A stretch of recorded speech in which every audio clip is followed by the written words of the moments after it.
In reflex action, we presented hand drills that we categorized as either atomic or molecular drills. Briefly, atoms are the elemental parts of molecules. Molecules are combinations of various atoms.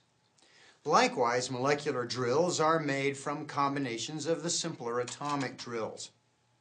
The atomic drills we show you in reflex action teach you how to work inside, outside, with punches and with elbows. They were taught in both block and strike mode and were designed to burn in the reflexes needed for use in combat. The molecular drills used elements from Kilop hand drills, there were 4 of them, the atomic ones, and provided combinations that taught you how to flow in and out of the drills, dynamically creating any technique you might need right then and there. The goal of that kind of drill training is for each player to eventually pull the drills together in any combination and play beyond the drills, simultaneously flowing from one to the other, etc. That training method and purpose, using atomic drills to build reflexes and molecular drills to help you develop a flow, is also used in these lankas. Lankas 1 to 4 are the atomic drills. Lankas 5 and 6 are molecular. The simple fact is, though, if you learn and internalize just the 4 atomic level lankas, you already have enough effective leg work within your reach. But, forgive the pun, we need to take one more step to complete the process. Lankas 5 and 6. Okay, perhaps that's 2 steps. With Lankas 5 and 6, though, we move into drills designed to make you completely comfortable transitioning from open to twist stance and back. Now, in my school, we train strong side forward. We do Lankas 5 and 6 from right lead only. You may not be comfortable with that. By all means, feel free to do them whatever way works best for you. Also, in these molecular drills, in Lankas 5 and 6, we dispense with the floor patterns. Because you already have all the patterns and movements, you learn them in Lankas 1 to 4. You don't need anything else. Now, here's a tip for you. To know which atomic drills constitute which molecular drill, which ones make 5, which ones make 6, just think odd and even. Besides the fact that I might be an oddball, 5 is an odd number, and it combines odd-numbered lankas, 1 and 3. 6 is an even number. As such, it combines the even-numbered lankas, 2 and 4. Dave and I are going to walk Lanka 5A. Now, this is a shuffle and step and shuffle operation. We're going to go from Lanka 1 to Lanka 3, which is open to twist stance, and we'll continue with Lanka 3 to Lanka 1, or twist to open. As we've done in all our lankas, we're going to walk it back and forth a few times, we'll switch sides, walk it back and forth again, and then we'll break it out for you. Dave?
We're going to break down 5A Just identify how we move from Lanka 1 to 3 and then from Lanka 3 back to Lanka 1. Identifying the little pieces right now. Dave? Starting in Lanka 1, I got his weight shifted back.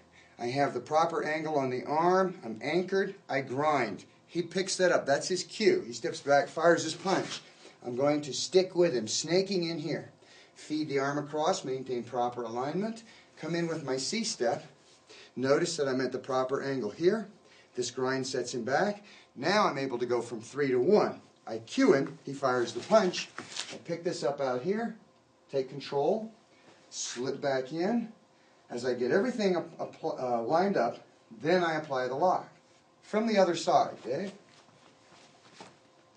From the Lanka 1, shin on shin position. I'm going to cue him with a grind. He fires the punch. I'm right in here. It's as though I'm diving in. I feed this across. Then I'm going to C-step around. If I don't have enough angle here, I'd make a shuffle here. And I do the hack a fraction of a second before the foot hits the deck. I now cue him, going from 3 to 1. I cue him, slipping outside of him. I align everything up so it's down this wedge. I then put myself in position and I can apply all the pressure I want. That's the basic drill. Let's break down some of the details in the individual parts. The nice thing about this A method is that we practically smother our opponent's punching attack. As I grind and he fires his punch, I'm right in here on the inside. I want to be really careful to swing his arm this way, where I'm maintaining full control of his arm. If for any reason he decides to punch, I can neutralize the whole thing just with a simple pull. Can't do that if I'm down here, can't do that if I'm up here, so I just split it around. Or maintain this position, I could do the push. However, if pulling his arm doesn't work for you, it could be the position you're in, or he's got a buddy on the other side, you can't afford to move him out of the way, he's providing an obstacle for you, then as he punches, jam the thing, and you'll shove him right into his buddy. You accomplish this all because when you move his arm, you control it. I'm controlling it high and at the elbow. When I move, I'm smothering it. I can control this, pull or push. You accomplish the same thing.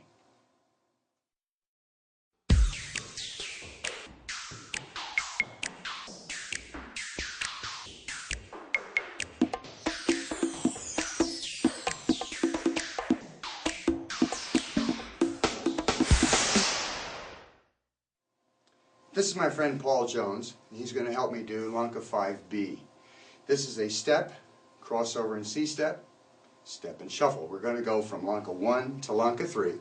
In other words, an open stance to a twist stance, and we're going to go from a twist stance to an open stance. We're just going to work the drill a few times. We'll do it going both directions. We'll switch sides, do it again, and then we'll break down the individual parts so you can see what we're doing. Paul?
Now we switch sides.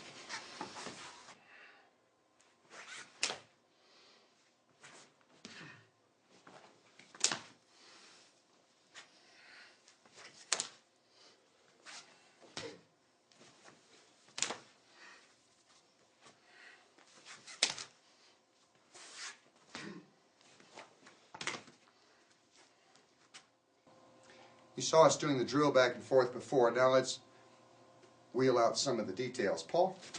I'm going to start here in the Lanka 1 position. I've got pressure on it. My shin is taking over so that I don't have to do any more with my arm.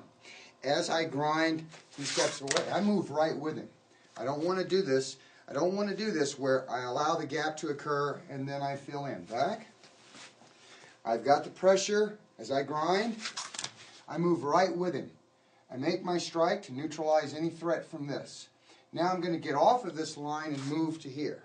From here, remember, I can pull or push to upset anything if he tries to do it while I'm in this transition. Now I'm going to go to the C step, and as I do, the hack peels off a fraction of a second before the foot's placed down there. Now I'm going to cue him next. But unlike the training cue, what I want to do is right here, I want to cue and step through. So I cue, and you heard the double pop where I actually picked up his shoulder before I picked up this arm. That's how close I'm staying to him. Then I feed his arm into this position, maintain the proper alignment that I want, move into place, and lock. Now Paul and I are going to switch, and we'll do it from the other side. I have the Lanka 1 position. I got this in place, and I'm using this as a jack stand, no longer pushing because I'm pushing with this, which is his cue. He backs up, block right and a punch. Now I'm going to feed this across, come in, hack a fraction of a second before the foot comes down. Then you would simply continue marching forth in the drill. But those are explaining the steps. Now let's break down into a couple of details that'll help you. Regardless of the Lanka, the alignment remains relative to your partner. Here in Lanka 3, it looks like I'm violating my stay on the 4 and 8 o'clock rule. And if you align the clock so the 12 o'clock is straight ahead, it appears as though I am. However, I am in the correct position. You see, the clock's alignment and my 4 and 8 o'clock positions on it are always relative to my partner's position. Tilt the clock relative to my partner, with his foot on the 12 and my position spot on. Look at the same positioning with Lanka 2. Again, my position, your position, 4 or 8 o'clock, is always relative to your partner's or opponent's position.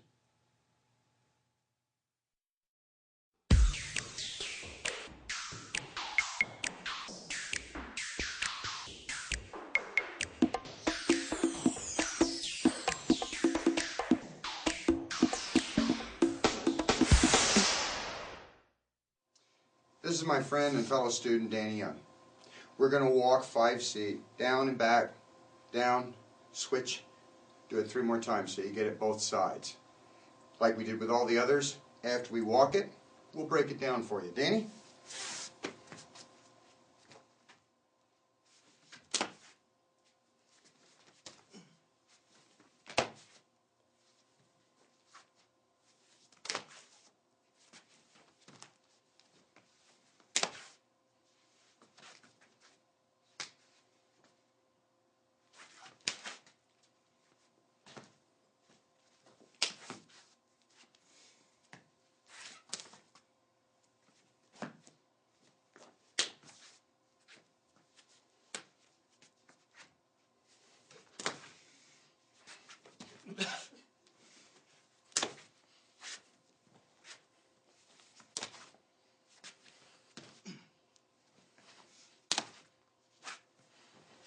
Now we'll switch sides. Do it again.